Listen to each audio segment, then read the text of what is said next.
آپ سستی دکھائیں گے، آپ بھی مجرم ہیں۔ ہم سب پر جہاد فرض ہو چکا ہے، کیونکہ اسلام دین فطرت ہے۔ یہ عین فطرت کے مطابق حکم ارشاد فرماتا ہے، ہم از خود جہاد نہیں کر سکتے جب تک ہمارا امیر، ہمارا حکمران جہاد کا اعلان نہیں کرتا، ہم از خود جہاد نہیں کر سکتے۔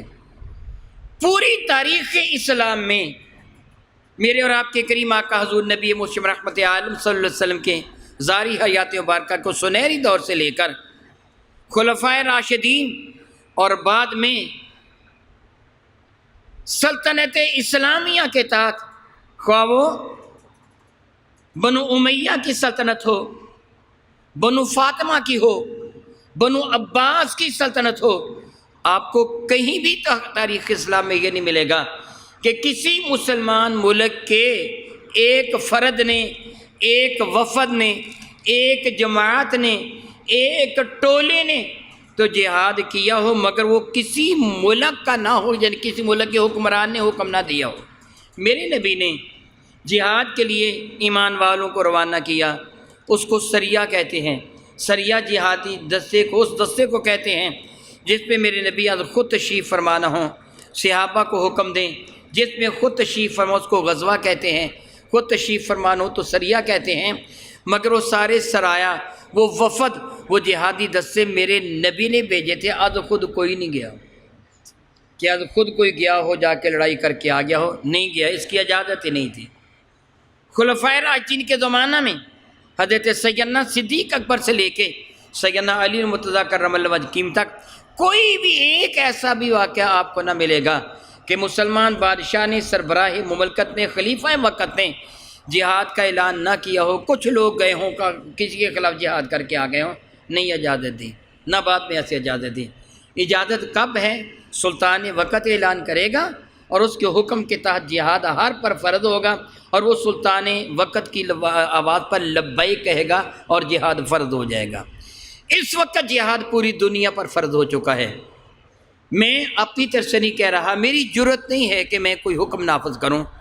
اسلام میں اپنی مرضی کی اجازت نہیں ہے کہ اپنی مرضی کے ساتھ اس کی تعویل کر لو، یہ حرام ہے۔ بلکہ جس سے قرآن کریم میں اپنی مرضی سے کچھ کہا، میرے نبی فرماتے اپنا ٹھکانہ جہنم میں بنائے۔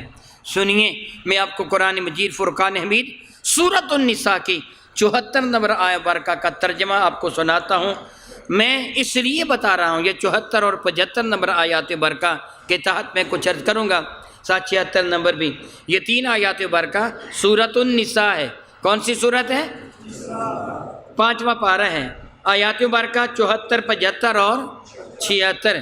میں نے یہ اس لیے آپ کو بتایا کہ مجھے یہ ڈر نہیں ہے کہ آپ کو مجھ پہ شاید یقین نہ ہو، میں حوالہ دوں، نہیں، آپ خود اس کا مطالعہ کریں۔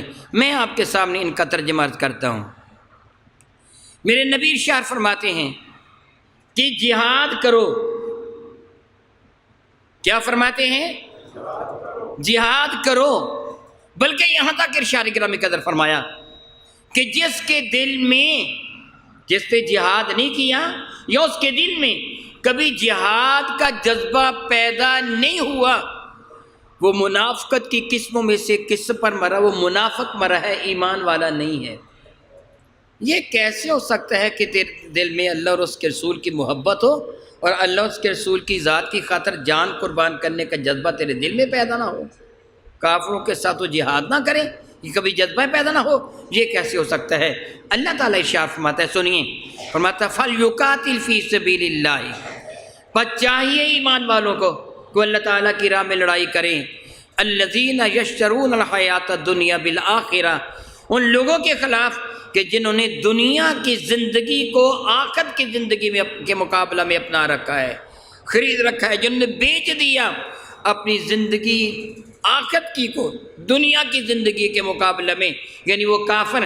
اور رب کریم ارشاد فرماتا ہے، ایمان والو اچھی طرح سن لو، میں اللہ وعدہ کرتا ہوں کہ وَمَن يُقَاتِلْ فِي سَبِيلِ اللَّهِ، اے ایمان والو تم میں سے جو کوئی کافروں کے ساتھ لڑائی کرتا ہے اللہ کو راضی کرنے کے لیے، فَيُقْتَلْ أَوْ يَغْلِبْ، وہ قتل کر دیا جاتا ہے، مرتبہ شہادت پا جاتا ہے، یا وہ غالب آ جاتا ہے، وہ کافروں کو زیر کر لیتا ہے، رب فرماتا ہے میں رب وعدہ کرتا ہوں فسوف نؤتیہ اجرا عظیما، میں اللہ اسے اجر عظیم عطا فرما دوں گا، میں وعدہ کرتا ہوں۔ تو میری رضا کی خاطر میری راہ میں نکلو، مسلمان کے خلاف نہیں، مسلمان کے خلاف نہیں، تیرا حق ہے کافر کے مقابلہ میں نکل، آپس میں اتحاد رکھ۔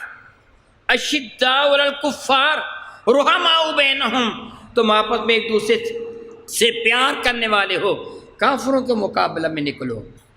ارشاد فرماتا ہے پھر تم ان کو قتل کر دو، تم کو وہ قتل کر دیں، دونوں صورتوں میں اللہ وعدہ کرتا ہوں اجر عظیم عطا فرماؤں گا۔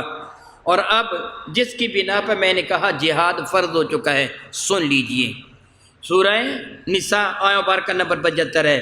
میرا اللہ ارشاد فرماتا ہے وَمَا لَكُمْ لَا تُقَاتِلُونَ، بہت غصے کا انداز ہے، لفظی ترجمہ بتا ہے وَمَا لَكُمْ، اور کیا ہو گیا ہے تمہیں تم کیوں لڑائی، لا تقاتلون فی سبیل اللہ وما لکم لا تقاتلون، اور تمہیں کیا ہو گیا ہے، کیوں لڑائی نہیں کرتی ہو اللہ کی راہ میں۔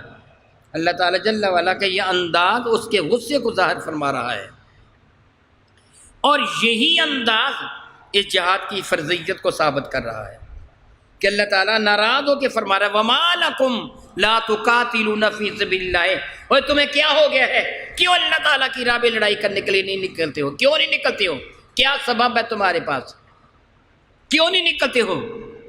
ارشاد فرماتا ہے والمستضعفین من الرجال والنساء، وہ کمزور مرد، کمزور عورتیں، مستضعفین جن کو کمزور کر دیا گیا ہے، ضعیف کسے کہتے ہیں، کمزور و ناتواں کو، جو ضعیف ہے کمزور و ناتواں ہیں، کیوں نہیں نکلتے اللہ تعالیٰ کی راہ میں ان کو بچانے کے لیے۔ مستضعفین فی الارض، مستضعفین من الرجال والنساء، جو کمزور کر دیے گئے ہیں، مرد ہیں، وہ عورتیں ہیں، والولدان، اور چھوٹے چھوٹے بچے جو ان پہ ظلم ہوتا ہے، ان پہ زیادتی ہوتی ہے، تم گھروں میں بیٹھے ہوئے ہو، اور کیوں ان کے لیے نہیں نکلتے میدان میں ان کی جان بچانے